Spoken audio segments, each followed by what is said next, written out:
반갑습니다. 한국사 대중화와 올바른 역사 교육을 위해 열심히 뛰고 있는 한국사 전문 강사 강재민 인사드리도록 하겠습니다. 오늘은 지난주에 이어서 최충원, 최충수 이야기를 계속해서 들려드리도록 하겠습니다. 먼저 지난주 내용을 한번 정리해 보도록 하겠습니다. 이민은 천민 출신으로서 고려 최고의 권력가가 되었던 정말 입지전적적인 대단한 사람이었던 것이죠.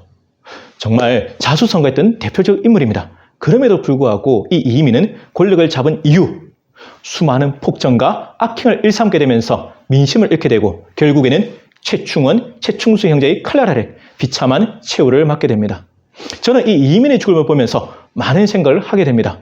권력은 영원하지 않다. 즉 권력은 무상하다는 사실입니다. 그리고 어떠한 권력도 역사와 백성보다 오래 살아남을 수는 없다는 사실입니다. 그래서 저는 항상 역사를 권로 삼아서 우리 자신을 성찰하면서 부끄럼 없이 최선을 다해 살아가겠다는 다짐을 하게 됩니다. 그리고 정치를 하시는 분들이나 높은 지위에 계신 분들은 특히나 자기 자신이 역사적 존재라는 사실을 잊지 말고 내가 지금 하고 있는 이 말과 행동이 언젠가는 역사의 심판을 받는다는 사실을 꼭 명심하시고 역사를 두려워하는 겸손한 마음으로 주어진 직분에 최선을 다해서 사시기를 정말 당부 말씀드리고 싶습니다. 자, 아무튼 오늘 이 최충원, 최충수 형제 이야기 계속해서 들려드리도록 하겠습니다.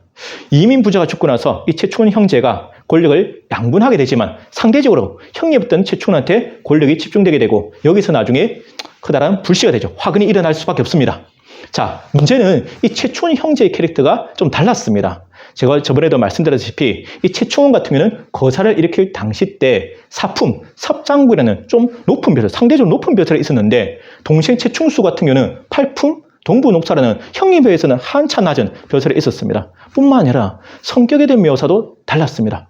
고려사 기록에 따르면 최충원 같은 경우는 좋은 말들이 많아요. 도랑이 넓고 뜻이 활달하고 작은 일에 구애받지 않았다. 왠지 호걸의 이미지가 강한 반면에 동생 최충수 같은 경우는 뭐라고 나오냐면 성질이 사납고 용맹스러웠다. 왠지 단순 무식한 무례의 이미지가 강했다는 겁니다. 그래서 저는 개인적으로 이 최충수가 형님 최충원에 대해서 개인적인 컴플렉스가 꽤 많았을 것 같아요. 이것도 나중에 하나의 큰 문제가 될 거라고 저는 보고 있습니다. 제 개인적인 생각입니다. 아무튼 이 최충원 형제, 특히 최충원은 무신집권자들 중에서 가장 유명한 사람입니다. 아마 무신집권자를 잘 모르는 사람도 최충원 이름 성찬은 들어봤다고 저는 생각합니다. 그만큼 유명한 사람이고 실제로 나중에 4대 62년 동안 계속되는 최씨 무신정권을 열어가는 장본이기도 하죠. 그리고 또 최충원은 그 이전의 무신집권자들은 좀 다른 모습을 보여줘요. 좀 다릅니다.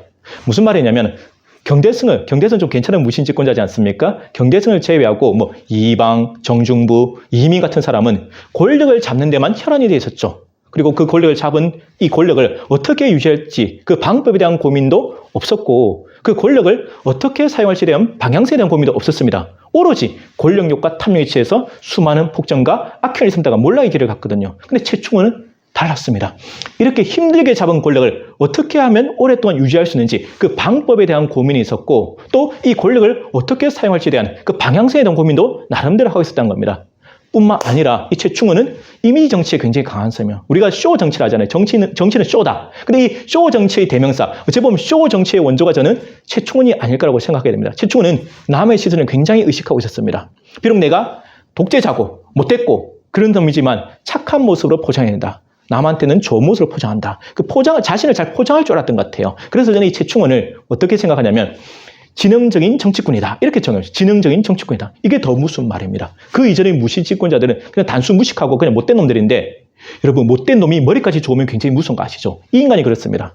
굉장히 영악하고 교활하고 영리하고 머리도 굉장히 비상한 인물. 그러면서 자기 자신을 잘 포장하지만 속은 엄청 검고 못됐고 정말 잔인하고 저는 이민보다 더 무서운 사람이 이 최충원을 생각합니다. 정말 여러분들 최충원 공부하면서 놀라실 거예요. 정말 피도 눈물도 없는 냉혈한이고 온갖 못된 짓을 다 하지만 쇼는 잘하는 인간이 최충원이다.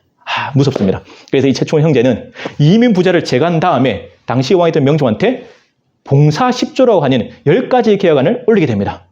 10가지 개혁안. 이 봉사 10조 나왔죠, 여러분. 시험에 종종 나오니까 잘 기억해 두십시오. 일종의 국정 최신안인데 뭐 좋은 내용 가득 차 있겠죠.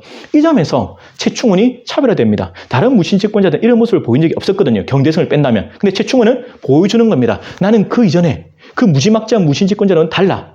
나는 국정을 안정시키고 노력하고 있다. 나는 국정의 최고 책임자로서 국정을 안정시켜서 이렇게 노력하고 있다는 걸 보여주고 싶은 겁니다. 실제로 그 성과도 조금은 나타나요. 그래서 국정이 조금은 안정되고 그렇게 무슨 집권기를 들끓고 있던 밀란이 조금은 진정체로 돌아가게 됩니다. 돌아서게 되는 거예요. 아, 대단히 교활하고 무서운 사람입니다. 자, 그 다음에 이 최충원 형제가 그 당시 왕이던 명종을 전격적으로 폐위시키고 그 동생 신종을 새로운 왕려부 옹립하게 되거든요. 여기서 명종의 임금, 우리 잊고 살았습니다. 무신집권기 때 왕이지만 존재감이 없고 헛수업의 왕이다 보니까 잊고 살았는데 우리가 여기서 한번 명종을 다시 한번 우리가 짚어볼 필요가 있어. 무슨 말이냐면 이 명종은 폐위된 의종의 동신으로서 1170년 무신정변으로 옹립된 왕이거든요. 그런데 이 사람은 무려 28년 동안 왕위를 유지한 대단한 사람입니다. 어찌 보면 5명의 무신집권자가 바뀌는 동안 자신은 교체되지 않고 28년 동안 왕위를 유지했다. 이방, 정중부, 경대성, 이민, 최충원까지 5명의 무신집권자가 바뀌었지만 명종은 왕위를 유지하고 있었다. 이것도 노하우 같아요. 대단한 사람입니다. 자, 이 명종이 어떤 사람이냐면 명종에 대한 고려사 기록을 보면 이렇게 나와요. 천성이 나약하고 우유부단했으며 겁이 많았다. 그리고 왕은 희로애락의 감정을 드러내지 못했다. 이렇게 자기 자신을 낮추고 자기 자신을 죽이고 죽은 듯이 살았기 때문에 28년 동안 5명의 무신집권자가 바뀌는 동안 자신은 왕위를 유지할 수 있었던 겁니다. 어찌 보면 참 불쌍하기도 하고 안타깝기도 합니다.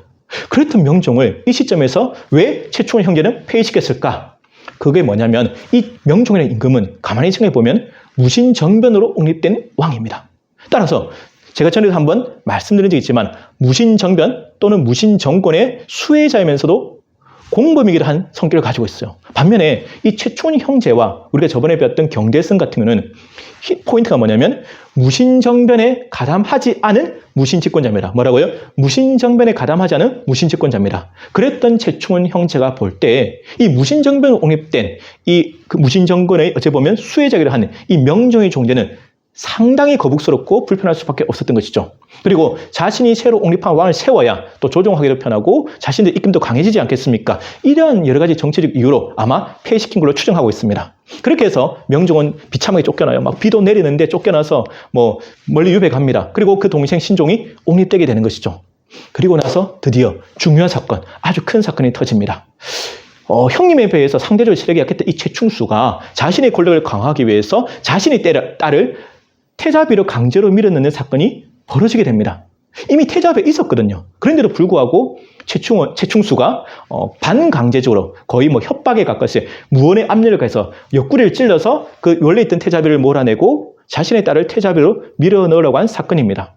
딱 떠오르는 사건이 있죠. 예전에 그 이방, 초기 집권자 이방이 자신의 권력을 강화하기 위해서 자신의 딸을 강제로 태자비로 밀어넣었다가 많은 사람들이 공분을 사게 되고 그것이 원인이 되어서 결국 비참한 최후를 맞지 않습니까? 그러니까 형이던 최충헌이 당연히 반대합니다. 동생 최충수를 처음에는 불러요. 좋은 말로 타이릅니다. 야, 너 그러지 마라 하면서 최충훈이 어떤 얘기를 하냐면 고려사 기록에 따르면 이방의 전철을 밟지 마라. 이방의 갔던 길을 가지 말라는 겁니다. 이방이 자신의 딸을 태자비로 밀어넣었다가 많은 사람들이 공분을 사서 그렇게 몰락했으니 너도 그렇게 해서는 안 된다고 하니 일단은 최충수가 형님의 말이 논리적으로도 맞고 또 현실적으로 형님과 맞설 힘이 없지 않습니까? 그래서 포기하고 물러납니다. 그렇게 해서 집에 왔더니 문제는 최충수의 문객들이 강력하게 반발했다는 것이죠. 여기서 문객이라는 단어가 등장합니다. 여러분 문객 한 번쯤은 들어보셨지만 그 정확한 의미를 아마 잘 모르실 겁니다. 조선시대 때도 문객이 있었고 우리가 오늘 배우는 고려시대 때도 문객이 있었습니다. 문객은 뭐냐면 권력가 또는 권세가의 집에 기거하면서 무료로 숙식을 제공받고 충성을 보장받는 대가로 그 권력가, 그 권세가, 즉 주인이죠. 그 사람한테 충성을 맹세하는 사람들, 그 사람들이 문객입니다. 분명히 신분적인 애속관계는 아니에요. 노비도 아니고 하인도 아니죠. 그냥 사적인 주종관계고 사적인 계약관계란 것이죠. 나는 그 사람한테 충성을 바치고 권력가는 이 사람들에게 출세를 보장해주고 무료로 숙식을 제공해주는 거예요. 서로 윈윈하기 위한, 서로 공생관계죠. 서로 윈윈하기 위한 공생관계, 한 운명체입니다. 따라서 이 문객들이 많다는 것은 뭡니까? 그 권력가의 힘이 세다는 것이고 실제로 유사시에는 이 문객들이 사병으로 동원될 수 있거든요. 그렇다 보니까 이 시점에서 왜 그런 문객들이, 최충수의 문객들이 반발했느냐? 최충수 혼자만의 문제가 아니죠. 최충수가 물러나면 이 사람들은 성공을 못해요. 권력에 진입할 수 없습니다. 그러니까 강력하게 반발해야 되고 고려사 기록에는 뭐라고 나오느냐? 이렇게 얘기했다고 나옵니다. 저희들이 공을 따른 것은 공이 천하를 덮을 만한 기계를 가졌기 때문입니다. 이렇게 물러나시는 것은 저희들을 멸망시키는 길입니다 하면서 한번 싸울 기회는 주십시오라고 얘기하니 최충수가 다시 마음을 바꿔서 형님과 맞서기로 했다는 겁니다. 그러면 최충수는 왜 마음을 바꿨을까? 이미 여러분 눈치채셨겠지만 자기 혼자만의 문제가 아니지 않습니까? 내가 물러나면 나만 권력을 잃지만 나한테 딸린 식구들이 이렇게 많아요. 이 무기들은 식구입니다. 이 사람들도 권력을 잃게 되고 출세를 할 수 없게 되는 겁니다. 이미 한 배를 탄 거예요. 한 운명체입니다. 그래서 최충수가 불리한 줄도 알고 굉장히 자기가 열세인 것도 알지만 어쩔 수 없이 칼을 뽑았던 겁니다. 그래서 개경신의 한복판에서 형제들 간의 치열한 골육 상쟁의 비극이 펼쳐지는 것이죠. 최충원과 최충수가 각기 사병부대를 동원해서 치열한 교전을 벌였다고 나오지만 여러분은 이미 결과를 예측할 수 있습니다. 누가 이기겠습니까? 최충수의 부대가 크게 참패하게 되고 최충수는 도망가다가 최충원의 부하한테 잡혀서 척살당하고 목이 잘리게 됩니다. 정말 비참하죠. 권력 무상합니다. 근데 여기서 최충원의 반응이 좀 의아합니다. 최충원이 이제 자기 부하가 동생 최충수의 목을 잘라서 갖다 바치니까 최충원이 이렇게 얘기했다고 합니다. 내가 사로잡아서 오라 했는데 왜 죽였는가 하면서 크게 슬퍼하고 울었다는 겁니다. 그리고 동생 최충수의 장례를 잘 치러줬다고 나오고 있습니다.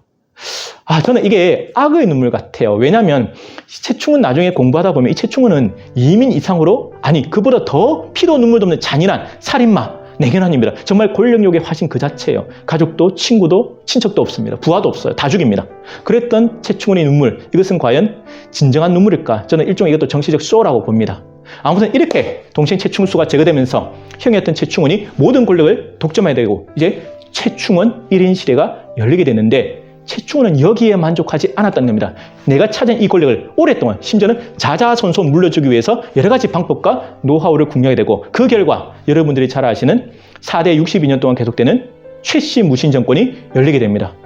우리나라 역사상 한 가문이 이렇게 오랫동안 권력을 독점한 적이 없습니다. 여러분 62년 동안 4대에 걸쳐서 한 가문이 우리나라의 모든 권력을 독점했다. 정말 전무후무한 사건입니다. 그 비결, 그 노하우가 다음 주에 공개되니까 기대해 주십시오. 오늘 강의 여기서 마치도록 하겠습니다.